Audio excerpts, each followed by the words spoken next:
You did everything they told you. You went to school, you got the job, you saved what you could. And still, the house, the normal, boring house your parents somehow bought on one salary, sits just out of reach. If that is you, here is the first thing to understand. You are not bad with money. The math changed underneath you. But before we go any further, a quick hello.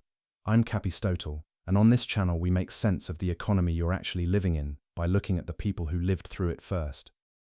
And stick around to the very end, because I've saved a handful of honest, down-to-earth tips that can genuinely help you on the road to your own front door. But, to understand where we're going, we first have to understand where all of this began.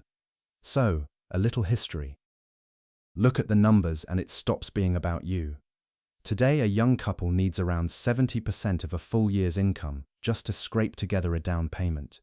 In the year 2000, that figure was 45%, and the house itself now costs almost 6 times what a typical family earns in a year. Back in the 1980s, it was 3.5. So the real question, the one millions of people are quietly asking, is disarmingly simple. Why did a house, 4 walls and a roof, become something an ordinary person can no longer buy? To answer that honestly, we have to do something strange. We have to leave this century entirely. First, let's kill the comforting lie. It is not the coffee, it is not the avocado toast, or the streaming subscriptions, or your weekend takeout. You could give up every small pleasure in your life, and the gap between your savings and a down payment would barely move. The numbers are simply too big for lattes to explain. The real story has several threads, and the first is the deepest. Somewhere along the way, a house stopped being just a place to live and became a place to store money. A safe, reliable machine for turning wealth into more wealth. And once a home is an investment, the demand for it no longer has a natural ceiling, because you can always want more money. The second thread is money itself, the price of borrowing it. For most of the last 15 years, borrowing was astonishingly cheap. Interest rates sat near the floor, and when money is nearly free, buyers can afford to bid higher and higher and higher for the same house. Cheap borrowing didn't make homes more available, it just poured fuel on their price. Cheap money quietly inflated everything. But now, watch what happens the moment that cheap money vanishes, because this is exactly where the door slams shut. Then the third thread snapped into place.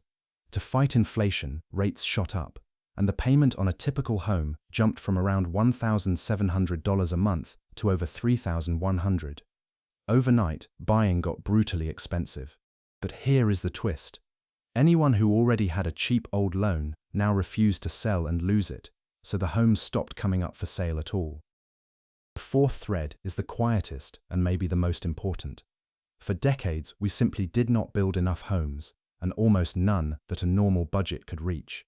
The number of homes for sale that a family earning $75,000 could actually afford has fallen by around 60% since 2019.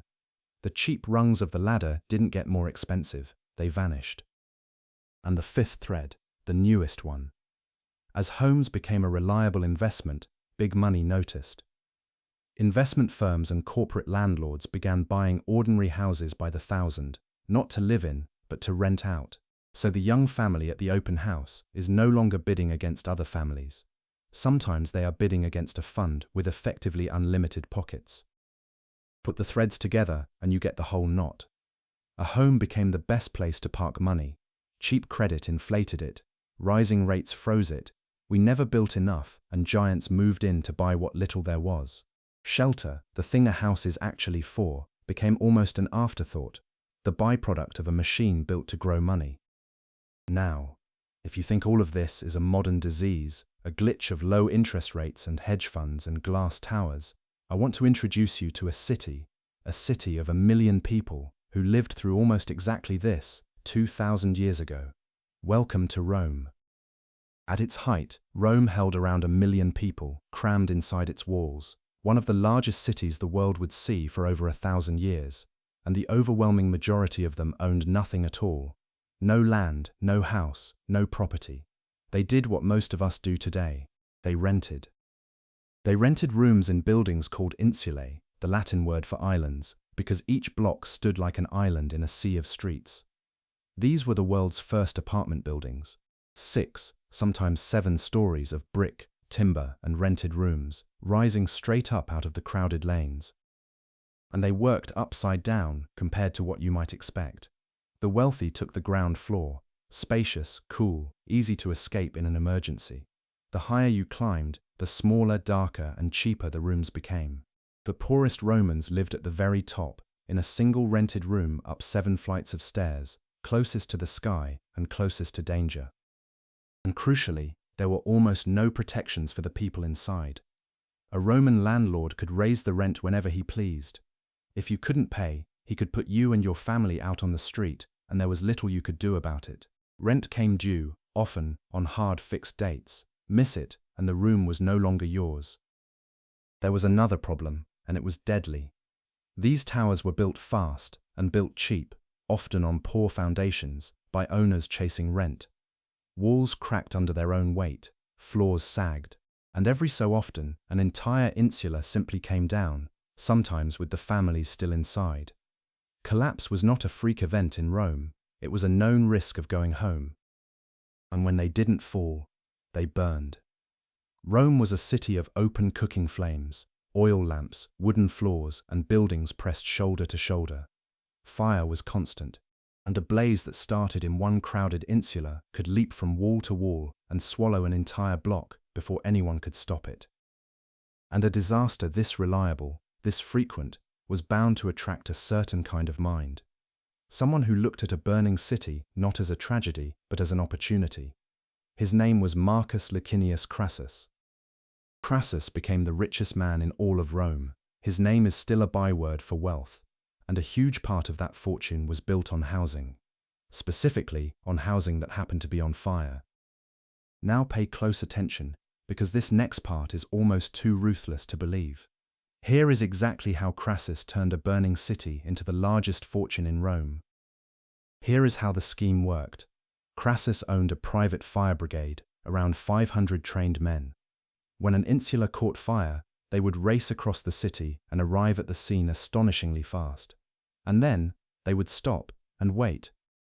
Because while the building burned, Crassus himself would step forward and find the owner, and the panicked owners of every building next door, who could see the flames coming for them, and he would make an offer to buy, right now, for almost nothing. Agree to sell, and his 500 men sprang into action and put out the fire. Refuse, and they simply stood and watched it burn to the ground, and then he would buy the smoking ruin for even less. Either way, Crassus walked away owning the block. Then came the last step. Crassus also owned hundreds of skilled builders, many of them enslaved. His crews would rebuild the block, taller and denser than before, and rent it straight back out. The writer Cicero joked that when one of Crassus's buildings collapsed, he was delighted. Now he could put up a bigger one and charge even higher rent. Stop and look at what this actually was. One man buying up the city's homes at the exact moment of maximum fear, then renting them back to the very people who used to own them. Housing turned into a machine for converting other people's disasters into his wealth. 2,000 years before the first hedge fund. Does any of it sound familiar? 2,000 years before the first hedge fund or mortgage, the very same trick. Let that sink in for just a second, because it changes how you see everything that's happening today. Eventually, even Rome's rulers could see the danger. The Emperor Augustus put a legal limit on how tall an insula could be built, around 70 Roman feet, after too many had collapsed and burned. Later emperors lowered the cap further. It was, in a rough way, one of the first building codes in history, the state finally stepping in to protect people from their own landlords. But a height limit doesn't touch the real disease. As long as a roof over someone's head was the safest, most profitable thing a rich Roman could own, the many would keep paying the few for the privilege of a small, dangerous room. You can cap the height of the building. You can't cap the appetite underneath it. Think about that. Rome had no mortgages, no interest rates, no zoning boards, no investment funds, none of the modern machinery we love to blame, and it still landed in exactly the same place we have. When the smartest money in a society decides that homes are the best way to grow a fortune, ordinary people get priced out of a roof. That should tell us something important. And here is the part that should really get your attention. Rome was not a one-off. That same fever, homes and land turning from shelter into a bet, comes back again and again across completely different centuries and continents. Once you learn to see it, you see it everywhere. Jump forward to Victorian London at the height of the Industrial Revolution. Millions poured into the city looking for work, and there was nowhere to put them.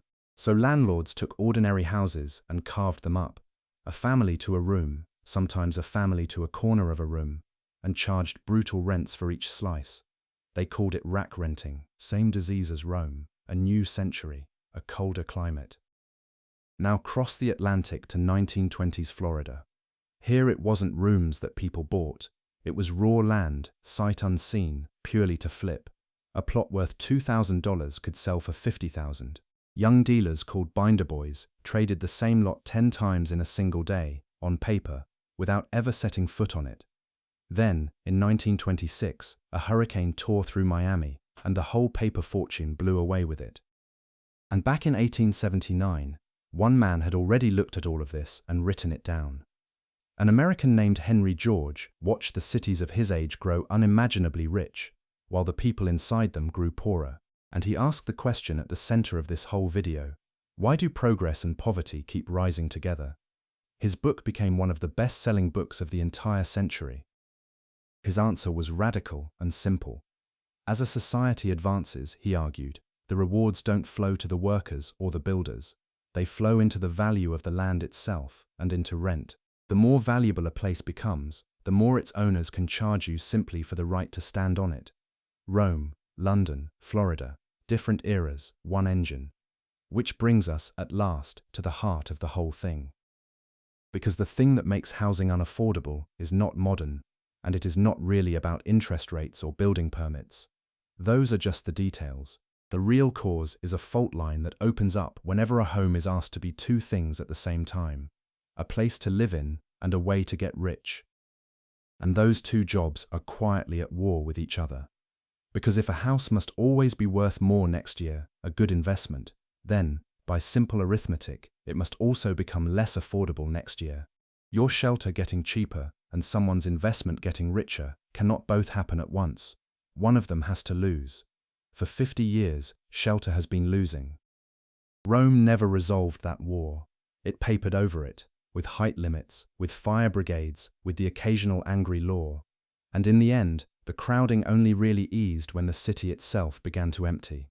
The apartment blocks cleared out not because Rome fixed housing, but because Rome declined. That is not a solution any of us should want. But here is where we are not Rome. We can build. We have materials and machines they could never dream of. And we get to decide, through deeply boring things like zoning rules and tax laws, whether a home is treated more like shelter or more like a stock certificate. That is a choice a society makes. It is not a law of nature. So, will house prices finally crash? Will they just keep climbing forever? Here is my honest answer. I don't know. And anyone who tells you they know, with certainty, which way prices will move next, is usually trying to sell you something. This channel explains the forces. It does not predict prices, and absolutely nothing here is financial advice. But history does hand us one steady, unglamorous lesson. Housing crises are not accidents. They are not bad luck or a run of unfortunate years. They are what predictably happens when a society quietly forgets what a house is actually for and starts treating the roof over people's heads as just another place to store money. Okay, as promised, before you go, a few grounded, practical thoughts. And let me be clear up front, this is not financial advice.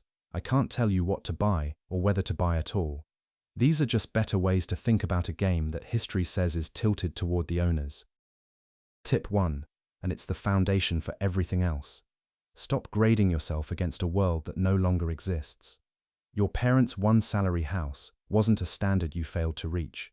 It was a specific, unusual moment in history. Carrying that guilt around doesn't just feel bad. It pushes people into panicked, expensive decisions. Clear it out first. Tip 2 is the most concrete lever you actually control. Where? Affordability is wildly local. The very same salary that locks you out of one city can comfortably buy a home an hour down the road, and the reason is almost never you. It's how much that particular place allows to be built. And because supply is the real root of all of this, the most underrated move of all is a deeply boring one: showing up, getting involved locally in whether more homes actually get built where you live. Housing is decided in dull rooms most people never walk into. And tip 3, always look at the whole cost, never just the sticker price. The number on the listing is the beginning, not the end. Interest, insurance, taxes, repairs. The true price of a home is the monthly one, stretched over years. So run that full monthly number honestly before you fall in love with any front door. And one last thing, be deeply suspicious of anyone who promises they know exactly where prices go next. History, as we've just seen, is absolutely full of confident voices. It is very, very short on accurate ones.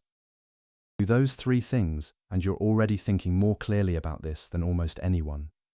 None of it magically hands you the keys, but it puts the story and the choices back in your hands.